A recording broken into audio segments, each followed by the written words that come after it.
What's going on, everybody? Welcome to the Week 12 Cash Game Review.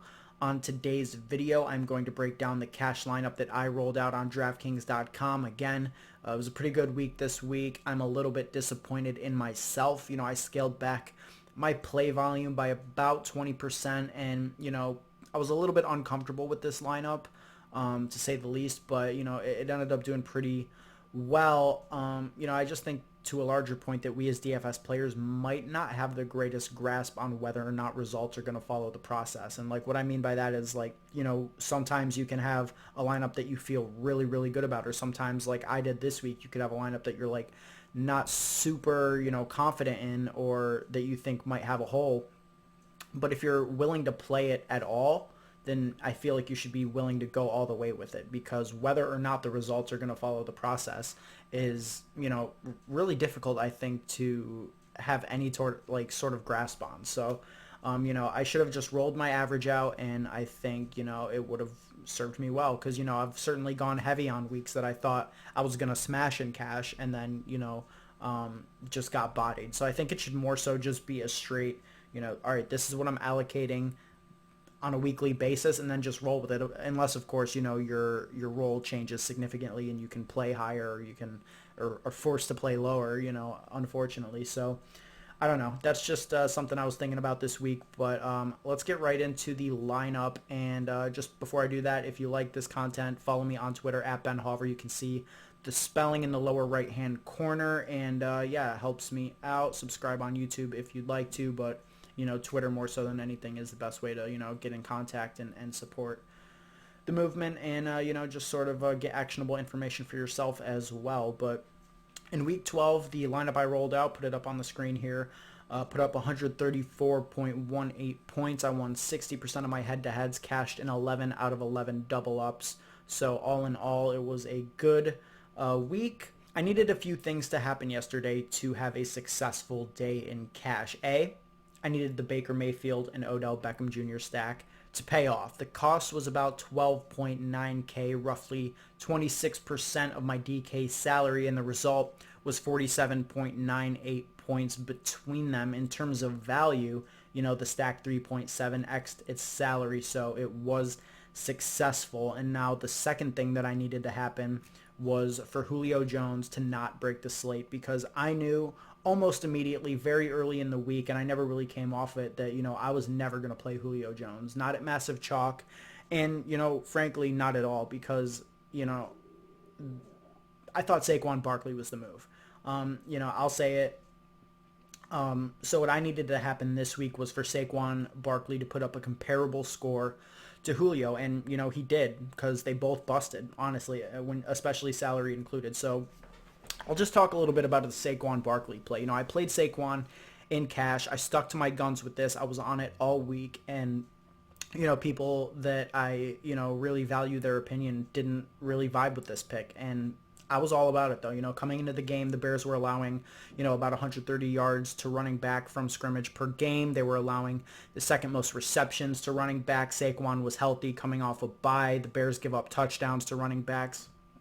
And all in all, when you consider the pass game usage, I think that Barkley was a better way to spend the salary than going up to Julio Jones. In a format like DraftKings cash games, I wouldn't consider that a lapse in process. A 3-down running back with pass game usage in a middling to good matchup is better and safer than a wide receiver in a smash spot, and that's just the way that the volatility at wide receiver compares to, the projected safety at running back. Now, it didn't really turn out amazingly in this spot. As it turns out, the general public being lukewarm on Barkley was the correct call, because, he only managed to get 8 points on the day, 17 rush attempts for 59 yards on the ground, and a season-low 3 targets. He hadn't had a single game under 5 targets coming into the week. So, did he run bad? Yeah, I think it's definitely safe to say that he did.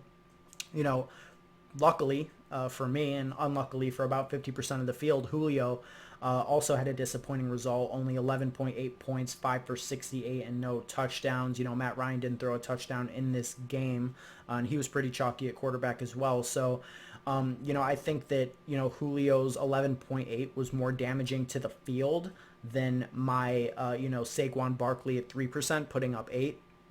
So, that's really how that turned out. They did put up comparable scores, so I wasn't buried, and that was risky and potentially, harkening back to what I started the not podcast, the video with. That is why, I was a little bit unsure about this because obviously there were a lot of reasons to like Julio, but for me, it's just like unless you're Michael Thomas, and let's be clear, Julio Jones 2019 is not Michael Thomas 2019, not even close. I just don't think that a wide receiver at that price is, a must play by any stretch in any week. Like Mike Evans was as good of a play. Obviously it ended up being Chris Godwin that was the smash, but on the surface I liked Mike Evans more. Point per dollar I liked Odell more, and that's where I went. So that's really how that went. And just talking about that stack a little bit more, Baker Mayfield scored 3 passing touchdowns quickly in the game. I think, he threw his third and there was still like 10 minutes left in the second quarter. And, that's really all that happened. Luckily the Browns kept their foot on the gas and, continued passing, which slowed the game down, allowed the Dolphins to, keep it competitive. Devontae Barker, who I also played in this lineup, got close to the 100-yard bonus because they just kept passing it, and the Browns, kept getting clock stoppage. So there were a lot of plays for the Dolphins to run in this spot. And, Parker was pretty popular, 21.1% owned in the massive $25 double up, put up 6 for 91.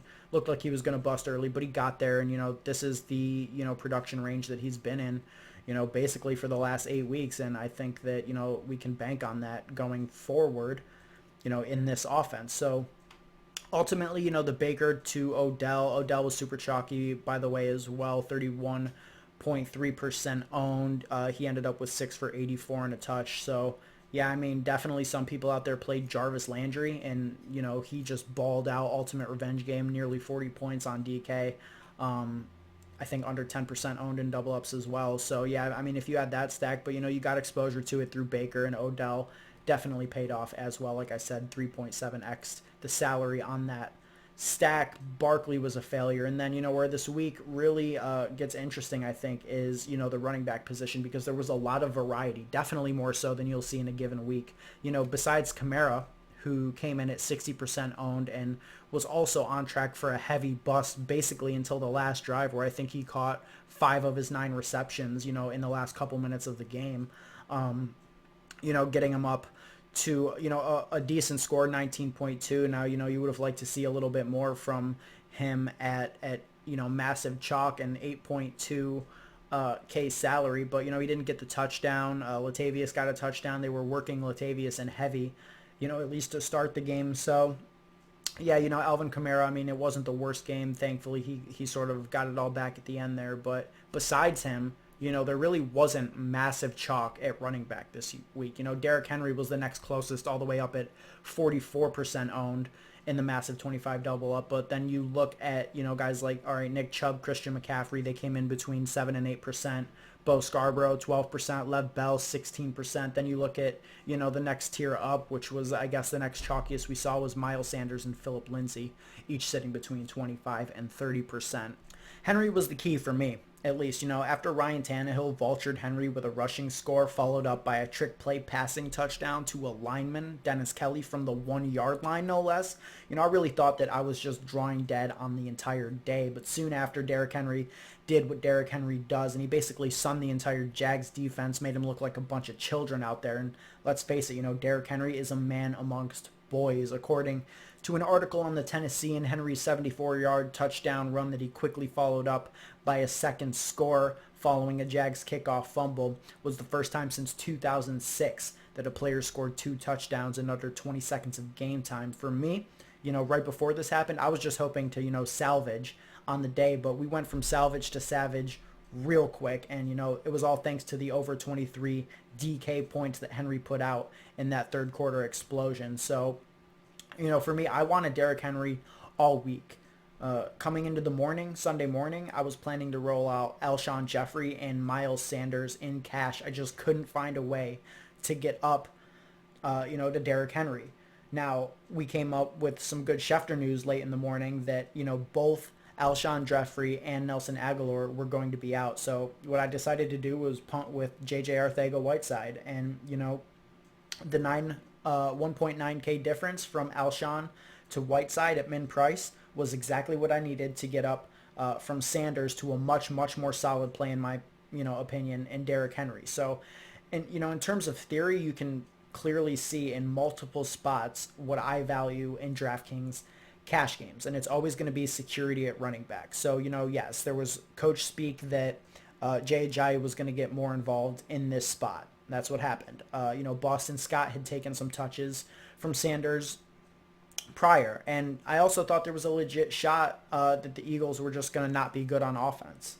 So, Derrick Henry to me for 1,900, despite the, questionable role in the pass game, he's going to get a few targets here and there. But, it's really just about him being such high equity in terms of scoring. Tennessee put up 42 points and he got 2 touchdowns. They're never going to put up 42, and Henry's not going to, be a big part of that, especially when you're facing a run funnel like the Jags. So, Derrick Henry was definitely a much higher equity play. And once Whiteside was, set to basically, be an every down player, I didn't see a snap count yet, but I was honestly surprised he was only 1.9% owned in cash games. Like, other people were playing Tim Patrick, who was, equally as thin to me, although Whiteside was in a better matchup and, theoretically more talented. We still haven't really seen it. He only finished with 2 for 43, 6.3. I think he got tackled right near the goal line, which, would have been awesome for me if he had finally gotten in there at under 2% owned in cash games. But even so, I'm willing to punt at wide receiver, and you can see it throughout this lineup. I went to Whiteside and I went to Parker instead of trying to get up to Julio or Evans or, I don't know, DJ Moore or Chark, whoever people were playing in that range. Just to get that security at Saquon Barkley, at Alvin Kamara, and Derrick Henry. I think if you can get those 3 running back touches, or, those 3 elite running backs who are going to get a ton of touches, then that is the way to securely, put yourself in position in these. And then you just need to make it work with wide receiver. And, Parker worked 15.1 points. Odell worked 20 points. And, Baker came through with the 27.5. So, I even was able to survive Vance McDonald putting up 1 reception for 1 yard, just about as close as you can get to laying an egg without actually, squatting over and pushing an egg out of your ass. So, shout out to you, Vance McDonald.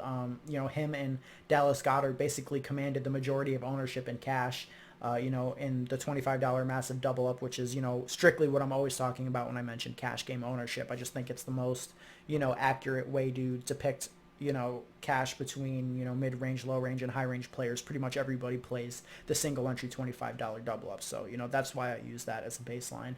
But, in that contest, Vance and Goddard, Vance was 30.6%, Goddard was 30.9%. So we're talking about over 60% of the field playing one of these 2 guys. Obviously the best pure play was Zach Ertz, in terms of, before the game, and he came in at 9.2%, and he was definitely the best play on the slate. I thought he was a bit too cost prohibitive at 6K, but, he did end up scoring 27.1, at a position that mostly failed in every other play that people went to. Maybe it wasn't wrong to try and find that salary to get up to Ertz. It's just like, what I would have liked to do was fit Hollister, but ultimately, I guess anything I would have sacrificed that 800, to get up from Vance to Hollister would not really have been worth it, because, Hollister only managed a 2 for 22 line himself. I think he did run bad because Russ completely missed him for, an open touchdown that he definitely should have had, which is very characteristic of Russell Wilson. But, even so, tight end was a wash, and, I played Broncos D. They were pretty chalky, 26.1% in that contest, and, really there was no defense that broke the slate this week. So, again, pretty much a wash. And, yeah, that's really the crux of this lineup. The ultimate decision point was fading Julio and playing Barkley. And, whether or not Barkley had succeeded or failed, I was confident in that it was the right theory play to go there over Julio Jones and prioritize the running back safety versus the wide receiver volatility. They both hit the bottom range of their outcomes, and, a quick peek ahead, Barkley's cheaper next week against Green Bay. And, something I'm going to have to incorporate that I didn't incorporate this week is whether or not he just is not right. And, always want to value opportunity and sort of put a blinders on with talent, but I think that at this point we really need to face the fact that something is off with Saquon Barkley, and it's not just a matter of the game log and the opportunity versus the matchup anymore. But I'll talk about that on my cash pool video. Also, I will be out with a Thanksgiving video breaking down the Thanksgiving slate. Maybe Wednesday, maybe tomorrow. I'm not sure yet. But yeah, so if you want to see that content, exciting week. We basically have 2 DFS NFL slates, which we really only get at this time of the year. Thanksgiving, going to be a ton of just a ton of money out there, and it's going to be a really big game theory slate. So that's going to be fun. And yeah, we'll talk about that. So thank you for watching. Hopefully you guys had a similar lineup and also smashed in cash games. So I will see you all within the next couple of days to break down the Thanksgiving slate, more so from a tournament perspective than a cash game perspective, since it's, I think, a little bit more difficult to really get good action in cash. You're going to be facing a bunch of 2v2s, but even so, yeah, I'll break that down. And then, yeah, of course, be back with the cash pool video as always. So thank you for watching, and I will see you all this week.